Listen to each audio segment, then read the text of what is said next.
Well, thank you very much for inviting me to give this lecture on a subject which is of incredible importance at the moment.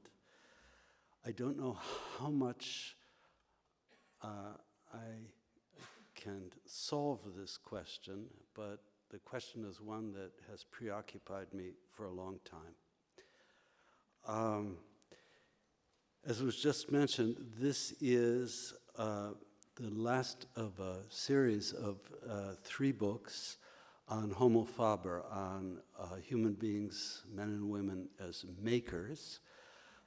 This book, the first book was on craftsmanship. The second was a book on cooperation, and this is a book about making the physical environment. So in that sense, it's a completion of a project. I'm never going to write another word about cities. If you have my readers, you have to hold me to that. I'm writing a book I want to write a book on music, and that's what I'm doing now. So it is the completion of a project, but it's also, for me, new material, and I hope will be provocative for you. For the last 38 years, the practical work that I've done has been as a consultant to various aspects, various bodies of the United Nations. And it's mostly about public space, but it's work that has taken me out of the domain of my comfort zone. I had to learn new ways of seeing the city, so I tried, since this is kind of legacy of my urbanism, I've tried to write a lot about those practical experiences into this book, which is a rather theoretical book. And the challenge probably for you as readers is to relate a lot of this material about Shanghai, Delhi, Rio. I've worked in many cities as a kind of almost observer, not as an expert, to relate the experiences I've had there to bringing them back closer to home. And that's actually what our panel is going to explore in a little more detail. One of the defects of working for the UN, apart from seemingly endless amount of meetings, there is no subject too trivial not to have a meeting, is that we have to be, as outsiders, very diplomatic and non-provocative when we go into the cities I'm going to show you. I've had to repress my own political beliefs in working on these projects. And no, I'm going to unrepress them tonight with our panel. I want to talk about 3 things. I first want to talk about the structural contradiction between building and dwelling, between creating a design or a project and living in it. Secondly, I want to talk about a way to format the democratic struggle for a city in terms of the relationship between open and closed cities. And third, I want to show you some specific instances of these more theoretical issues in places where I've worked. Let me first say that actually I'm going to read from the opening paragraph of my book, and the translators have that paragraph. I'm just giving you a warning here. And this is about the relationship between the building and dwelling. In early Christianity, city stood for two cities, the city of God and the city of man. St. Augustine used the city as a metaphor for God's design of faith. But the ancient reader of St. Augustine, who wandered the alleys, markets, and forums of Rome, would get no hint of how God worked as a city planner. Even as this Christian metaphor waned, the idea persisted that city meant two things, one a physical place and the other a mentality compiled from perceptions, behaviors, and beliefs. The French language first came to sort out this distinction by using two different words, ville and cité. Initially, these named just big and small. Ville referred to the overall city, whereas cité designated a particular place.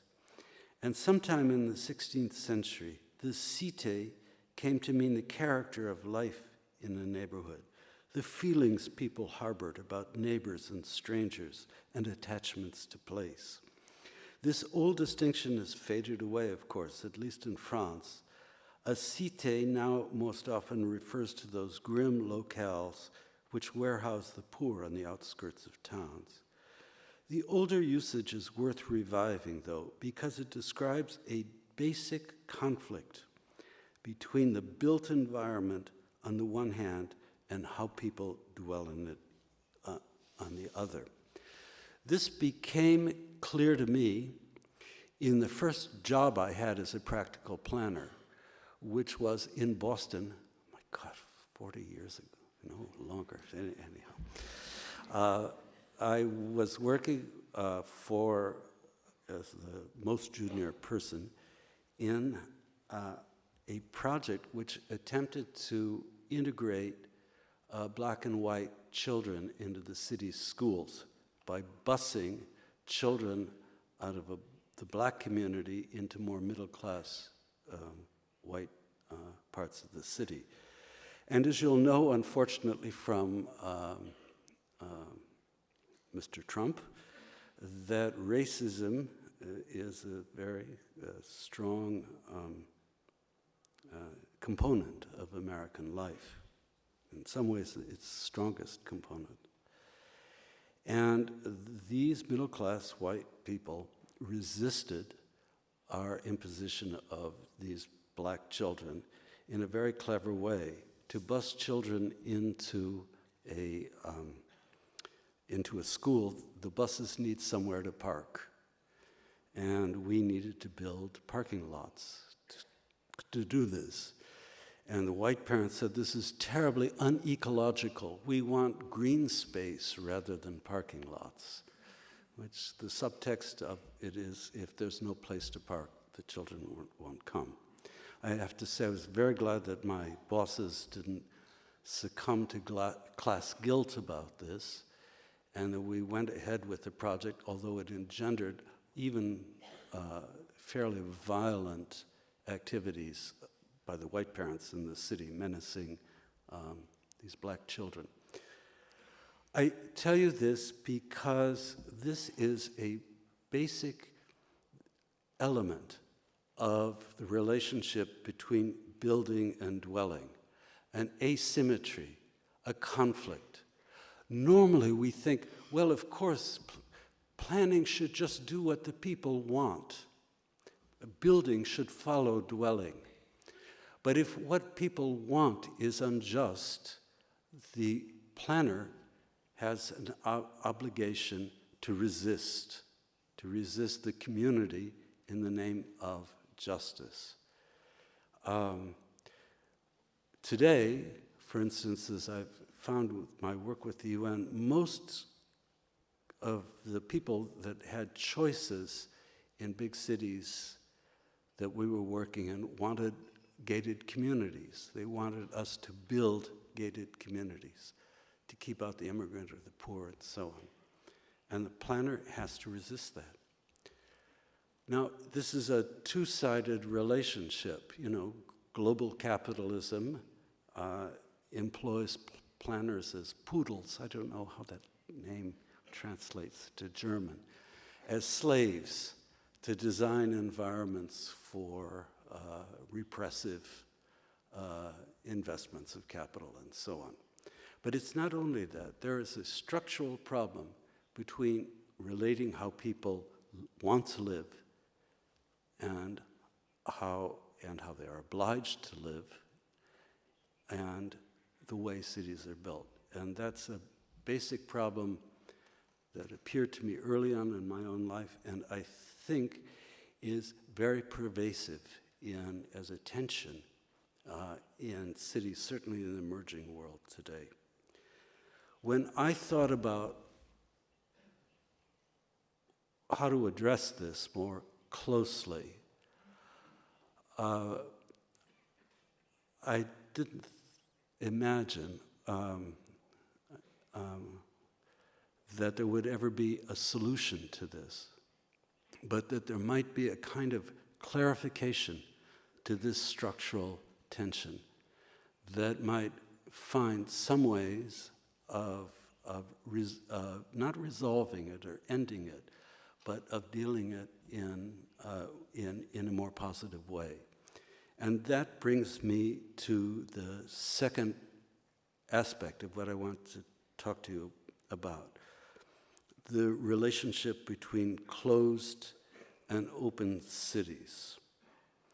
An open city, as I'll try and explain to you, is a democratic city, but sometimes it has to be opened in ways which are undemocratic. And a closed city can also often be, as I'll show you later, the kinds of cities people want to live in. The question for us is how to open up, for planning, is how to open up the city in ways that gradually make people want to live in it, rather than gratifying people's will for the closed cities.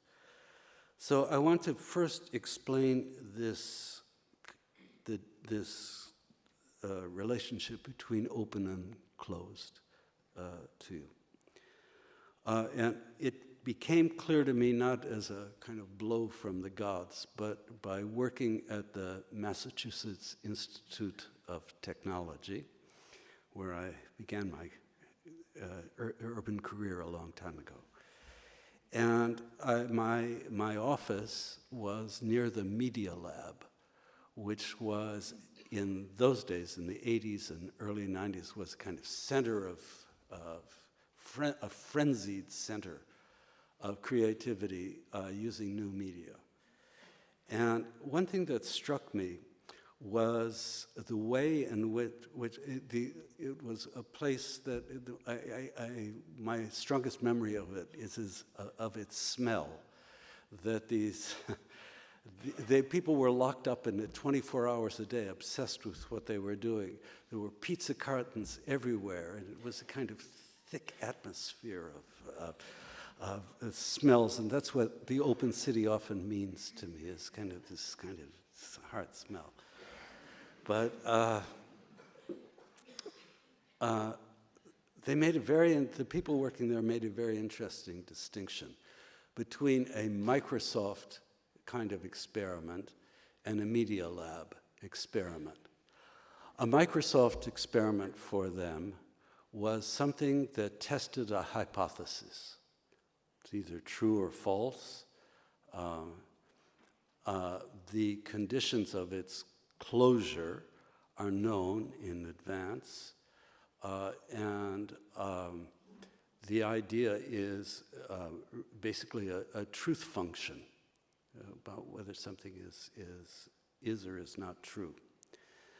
And that's a very operational way of conducting research. That is, you get results. Whereas a media and that lab experiment was something that was interested in difficulties or obscurities. It was interested in why don't things work? it was interested in sudden discoveries that didn't make any sense. The people in the Media Lab contrasted these as difference between thinking in a closed and thinking in an open way about doing research. I should also say that the Media Lab was supported by Microsoft. So this is a way of biting the hand that, literally the hand that fed you the pizzas. But it resonated to me much more largely because it reflects two different kinds of ways of thinking about social system, which is open and closed systems. A closed system is one in which the parts add up to the whole. There's not much interaction between, it's an additive system. It's a system in which you specify the conditions and you see what they, whether they're right or wrong. A closed system is one that looks for clarity of results, whereas an open system is much more experimental. It's interested in wrong answers. As somebody said to me once, a wrong answer is something you want to dwell in. A right answer is just something to operationalize. It's a very profound remark, you know, that what we get into when we're thinking in an open way is complexity rather than clarity. And in open systems thinking, it emphasizes nonlinear rather than linear paths of exploration. It emphasizes the whole being more than the sum of its parts, and so on. Anyhow, I thought about that there should be something, some application of this idea of open system to urban conditions. Wasn't entirely original on my part. The architect Robert Venturi once wrote, I like complexity rather than clarity. I like for the built environment to reflect the difficulties and uncertainties of how people live, rather than showing them a clear way to live. And that seemed to me a profound statement of what might be. The difficulty is that in modern capitalism, all the vectors tend towards closure rather than openness. That international finance, for instance, doesn't invest in problematic sites which may prove difficult, or where there may be a surprise suddenly, which means you have to rethink everything you're doing. It's much easier to grade the site flat, to take it down to the ground and start over so that you know exactly what you're getting. And I began, as I was doing this practical work with the UN, to think more and more about, I saw and I'll show you in a second, that kind of capitalism at work closing the city, and sometimes with, as I say, with the desires of people to get away from difficulties or other people in the city, to flee difference. I saw that as a kind of dominant mode of urban development. And the question was, what could resist it? And here I have to say that perhaps it's the limit of my experience, we all have limited experience in my book, that since I was dealing with the physical environment, that I could see alternative structures to those kinds of embodiments of power in physical form, but that the power to change things about the city was very different. It was a different phenomenon. It's a kind of fantasy among architects and planners who are rather immodest group of human beings, that there will be some kind of ideal plan which will knock capitalism down and represent exactly how people should live. I don't believe that. For me, the question is, once you have the instruments of power and you resist or indeed take control, what then do you want? What kinds of city do you want to make? And in line with the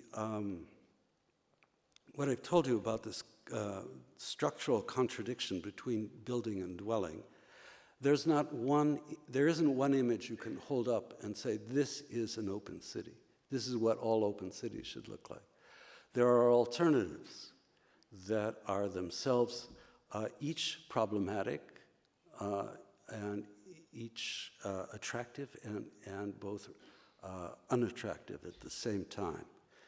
So that's why I say I feel a little bad talking to you about how to resolve the democratic crises of cities by making them more open, because there isn't an one ideological formula that does that.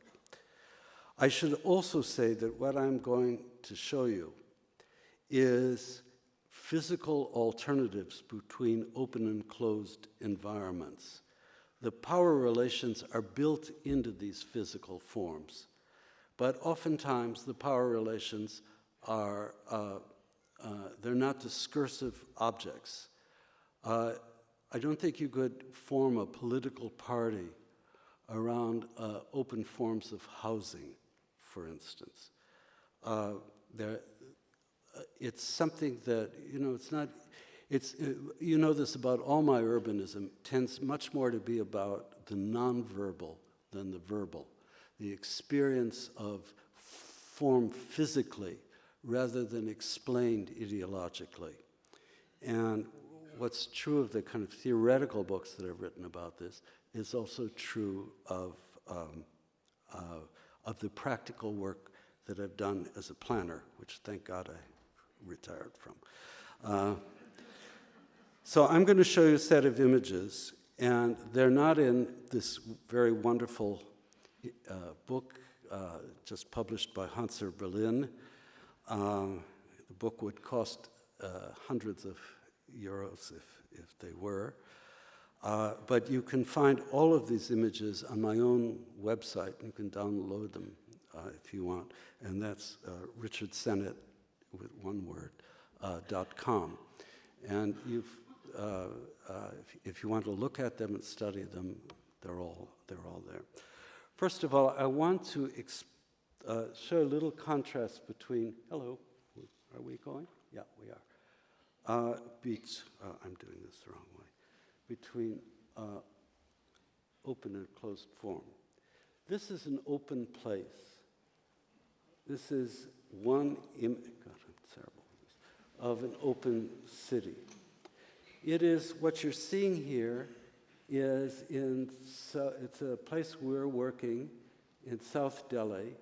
The platform here is actually the top of a 3-story underground parking garage.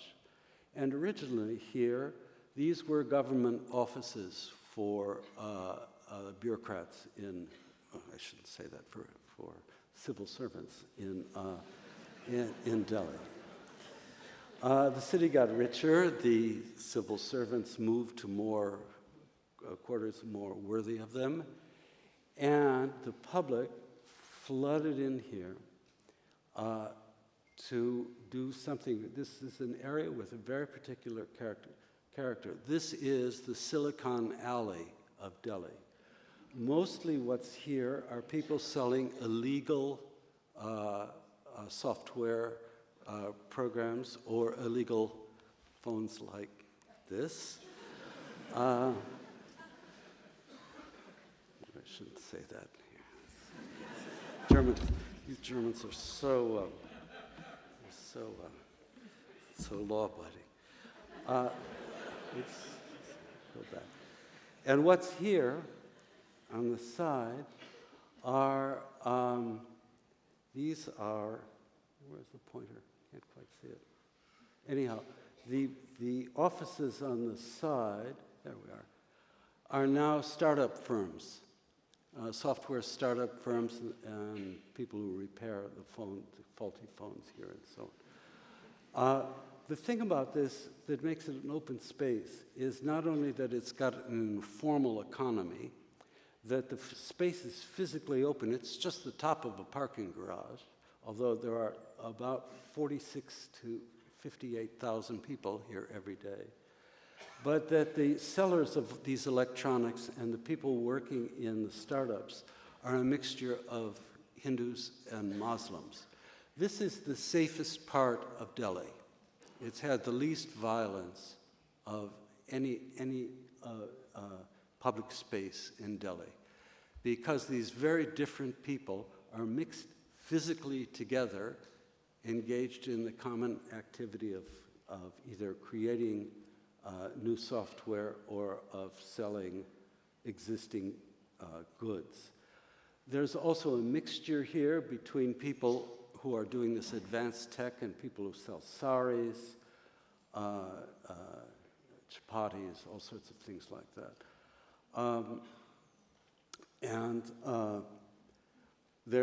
At night also mixed in another way, because all of these tradespeople depart, and this is a space occupied by the huge numbers of pavement dwellers that exist in India.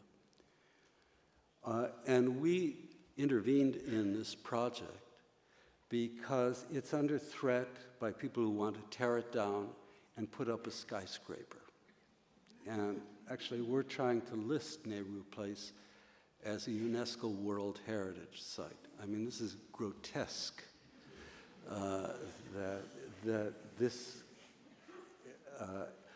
that an open city has to become something which is officially protected. But so that's give you an example in an Indian context of what an open city looks like.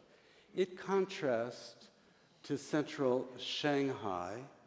I took this hanging out of I'm very cowardly. I took this in a helicopter.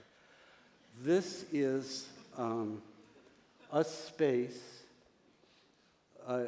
It's a closed system in that there's no way to relate the transport system to the space underneath it. There's no intermixture of functions here. And it's a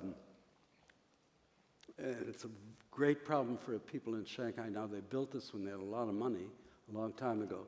Now they realize, that this is a very dysfunctional space underneath because it's too formalized, Here is another example of the same issue, which is this is something I fought against and lost. This is workers' housing in Beijing. Physically, it's a very good quality. It's got flush toilets, the water is fine, the electricity is fine. The only problem is that it's now beginning to fill up with all sorts of social problems that come from living in an isolated space with no public. There's no place for kids to hang out. Elderly people are, imprisoned alone in these flats. It's a space in which formalization has killed sociability. So that is basically if you go to cities like this in Beijing or Shanghai and India, that is a contrast between open and closed. There is a reference for, there's another project I've been so terrible. There is a I'm sorry, I should go faster. Sorry about this. This is a prototype for that. This is Corbusier's Plan Voisin, made for the Marais in Paris in 1924-25.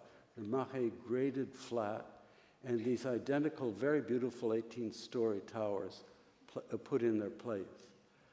And this is one of the first structural features of a closed system. That is, it's additive. There's no interaction here which makes the ensemble greater than the sum of its parts. There's nothing what Aristotle first called synoikosmos in a city, which is, we think of as the word synergy. And this is typical of, this is the kind of investment that's very attractive to global capital, this additive closed system. Since I should go faster, I'll show you a second physical property of closure at the other end of the economic scale. This, which is the issue of too much tight fit between form and function. This is a prototype for a self-drive docking station in Masdar, one of the sort of glamour pusses of smart cities. And you can, the self-driving smart car drives in here, and you get out of the smart car and exit here and go up to your office, having never to leave an enclosed structure. The problem with it was created by the appearance of lighter lithium batteries for smart cars, which meant that you could shrink the size of the car. And this is a Norman Foster plant. It's quite a beautiful one. It's quite a beautiful object. It's light and it's small, which meant that all of these docking stations are dysfunctional because you'd walk out of the car and you'd fall into the docking station. There's a general principle involved in this, which is that when you have a tight fit between form and function, you have technological obsolescence. And that's what the people in the Media Lab knew, that was really fundamentally wrong with the Microsoft way of thinking. Something that works really well is also something that's going to be discarded in time. And I'm going to show you this, to go back to this housing estate. There we are. That's the social problem here. These were built at a time when the Chinese wanted one-child families. Now they need 2 or 3 children families because there's so many of us elders that they need more workers to pay for us. And the problem with this is that this is just like the docking station. It's very rigid in form. It's actually, we've done a lot of costing on this. It will be cheaper to knock all of this housing down than, and build it afresh than to try and deal with the tight specifications which are in this housing. It's just the same problem of obsolescence when you have a real fit between what a thing is and what it's meant to do. So the challenge is how to loosen up. I don't like the word flexibility about it because well, I don't like it. But the challenge about it for planning is to thinking about what it is that can make forms more flexible as people live in a different way. And I'm going to move quickly, and I'll show you 3 things that we're involved in about this. This is another disastrous project. I don't want to talk to you about that. Okay, I'll show you 3 things that I have, kind of projects I've been involved in. You can read about these technically in a book called Quito Papers, which are the background papers for Habitat 3, which I helped to organize 2 years ago in Quito, Ecuador, where we presented a lot of this work. So I'm going to do this very quickly, and I promise I will stop talking. The first thing that we're interested in is edges between different areas in cities. And edges come in two forms. They come as borders, which are porous, and boundaries, which are, like Trump's wall, unporous. They have a natural referent, as in edge conditions between where the land meets the water. The actual edge here is an area of intense biological activity, speeded up evolution. Its hallmark is that it's porous. Between one thing and another, it's porous. And our question has been how to, in the urban environment, create that porosity. Here's the challenge. This is Caracas. This is a bourgeois part of Caracas. This is the so-called barrio. Caracas is much more than that. It's a whole city. And the edge condition is this highway, traffic highway, where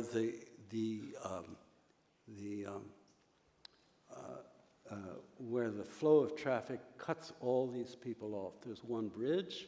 In the morning, maids cross the bridge to go service the apartments. In the evening, they go back over the bridge. There is no interaction the other way. Our question was, and this is a Chavez project, if any of you think this is, well, let's not get into that. I promised I wouldn't talk about politics. This is a project of Chavez to build this highway, and the question is how to make it more porous so that there isn't this kind of isolation. One of the things we're doing, other than building several bridges across here, is locating services, public services, at the edge itself. That is, if you need to go to a health clinic here, it's also a health clinic that can be accessed by people in the barrio. We're trying to put schools here, take some of these buildings down and put schools where, for very small children, where the poor and rich might use. We're not trying to do much commercial activity, but we're putting government offices here that people throughout the city need. That's a way of creating porosity at the edge. We're also trying to shrink the highway so that it's not 3 lanes one way, but each way, but 2, and I hope 1. But you get the idea of what that's like. That's a way of opening up a city by making its edges more borders than boundaries. Another issue for us in that, this is so interesting, is opening up density. I promised I wouldn't talk too much about this. But this is a project that I and Richard Burdett and other people at the London School of Economics have been pursuing for many years. And I thought I'd just show you what this is. We're interested in how you can take the same amount of land, the same density of population, and make it more open. This is a closed form. As you saw in Beijing, it's a poor use of open space, very unsociable. The traditional answer to that is these linear streets. We're interested in the problem that's posed either by the Chinese housing or by the Masdar, which is how do you get a more flexible set of forms here so that you have lots of open space, lots of entrances and exits. Everything that's shaded in here are forms that can be rebuilt. So that's the kind of experiments with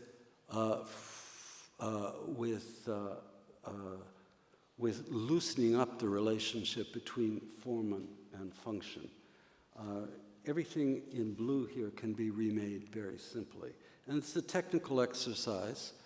It takes, if I may say so, quite a lot of expertise, but it's in the service of something that's making something that is more sociable.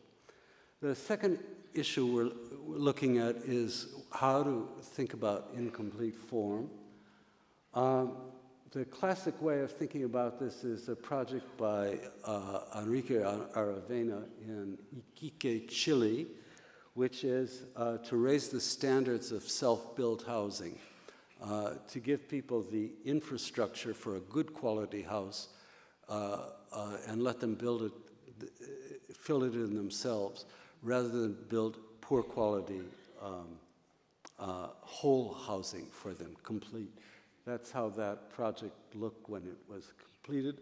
Drives the architect absolutely crazy, because here is a colonial window, which you can get in Chile from the equivalent of IKEA, and of course you can see what a beautiful aesthetic he has. Anyhow, I'm not going to dwell on that. What I'm interested in this is how we can think about infrastructure in the city as an incomplete form, how we can colonize it. And this is when I worked in the Planning Commission in New York as one example of it. This is a highway overpass. Down here is Columbia University, over here is Harlem. And Harlem and Columbia seldom met. And what we did was we put in a grocery store underneath the highway. To me it looks beautiful, but I'm sure anyone would think it's appalling. Which is, physically, if you want to buy a quart of milk, you may be using the same facility as somebody of a different race.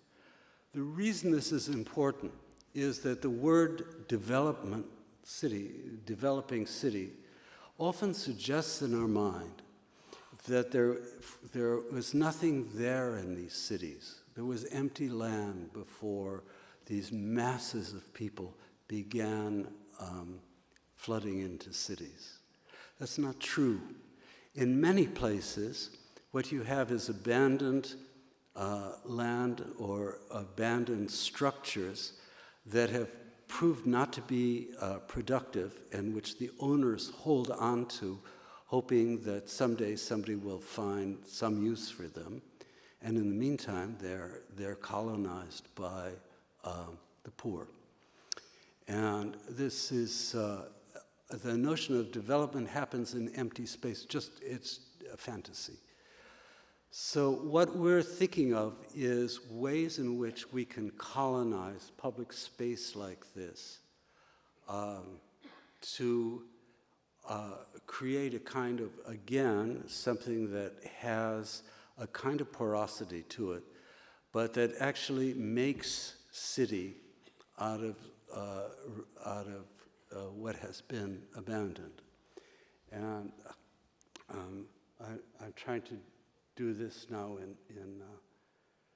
in Accra, too. I'm part of a team that's working there. The third thing I want to, I'm going backwards, sorry. Third thing I want to talk to you about, I'm not going to talk to you about this. This is, if you don't recognize Berlin, it's because you don't. Hold on. Go. So close. This computer is so slow. Hold on, this is the third thing I want to show you. This is about Central Park. This I must tell you about.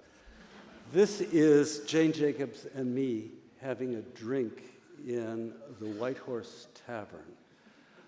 She was my great mentor, and she was the greatest urbanist, I think, of the last century. But urbanistically, the most important person here is this guy slumped over, drunk out of his mind. And I, being a boy, said to her, "Don't you think we should call a doctor? Get him some help?" And she said, "Why are you so provincial? Let him be. What right do you have to interfere with somebody? He's snoring away, he's not doing you any harm." And that is a kind of cosmopolitan attitude about difference. Every time I look at this photo, he is the focus to me of this. And the notion that you can create a city in which people who are very different, not in the kind of nice liberal way, but people who are, are disturbingly different, can live together.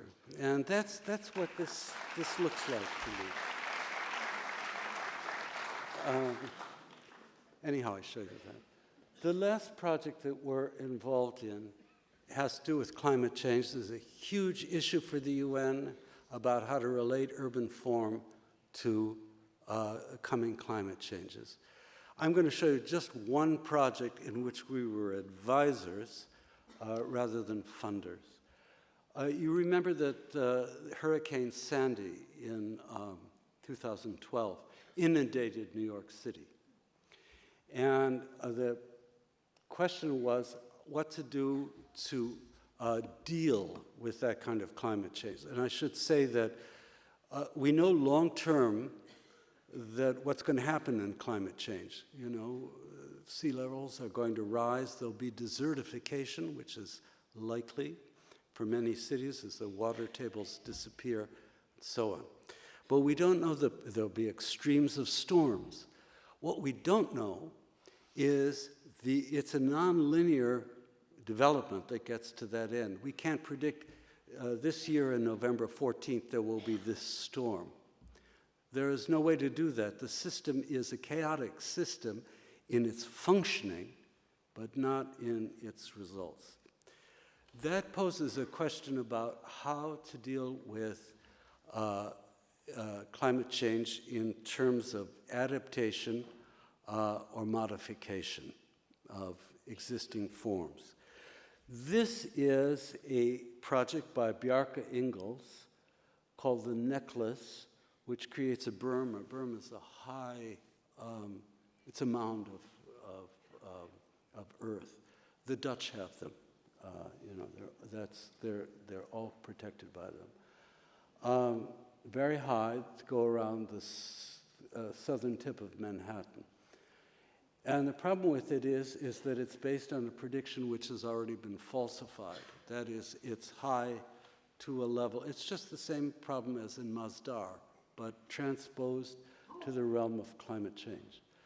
That there's a prediction of how high the wall should be, and that people will be protected beyond it. It's got a lot of good features in it, but it faces that aspect of closure, as though you could build your way out of climate change. My group at MIT has a different way of thinking about this, which is to create this using these same berms, using plantings and a system of berms outside Manhattan itself to mitigate the force of erratic storms, but really to recover from them. There's no attempt to build our way out of climate change, but rather to work in it in an open way, that is, in which what will happen to the edges of the city are rather indeterminate and porous. I can't go into, if you go on my website, you can see the technicalities of this. But do you get the idea of this? That closure is a way to build yourself out of a problem.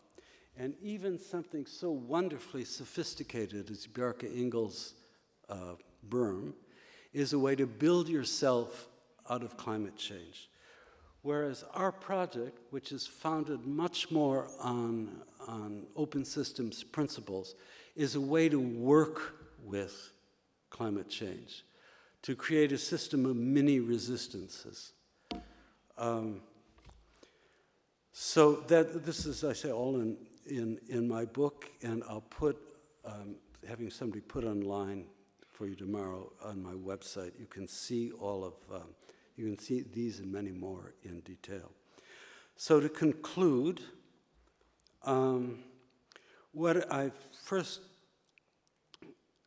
shown you is, or described to you, is what seems to me a structural fault between building and dwelling, and a structural asymmetry which can't be healed by the right design, which provides people justice and community at the same time.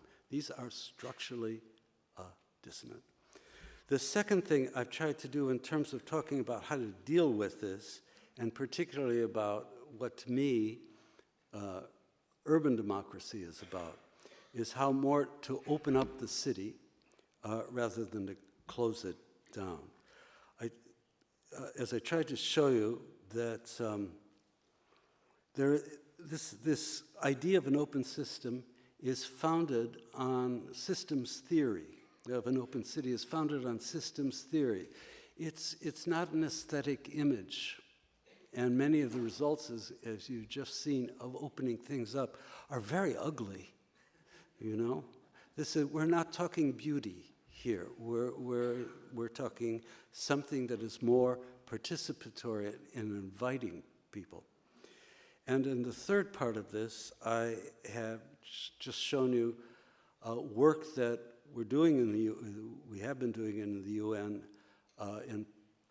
over the years that is what openness and closure looks like in emerging cities. What I'd like to say in conclusion about this is something that for me is the kind of, if you like, philosophical underpinning of all of this. I think that the great measure of closure today is that people don't feel that they can deal with complexity, differences, things that are unfamiliar, people they don't like, situations which are unfamiliar. And this incapacity to deal with difference feeds in to a capitalist economy which can profit from making people want to do only what is comfortable or familiar to them. I don't mention Facebook, but it's immediately obvious to you what that is. Facebook is a system of closure of friends, of likes,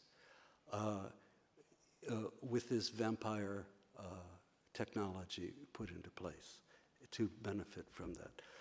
To me, this is no political formula, but to me, the reason to be thinking about cities is that they can be schools for people feeling more competent because of the complexities of cities, that people who dwell in them can feel more competent about being able to handle it, as we would say in American English, about not being destroyed when you suddenly see a black person or a migrant, a refugee on the street.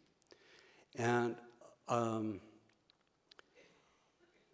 I think a lot of the political difficulties we're having is that this confluence between the desire to withdraw and an economy that makes money out of personalization, out of comfort, out of ease of use, all of those things, user-friendly, a terrible, terrible idea. User-friendly means you don't have any stimulation. A city should not be user-friendly. You know, it should be a place where you learn how to deal with a difficult situation and with other people. And that's why I wrote this book. Thank you.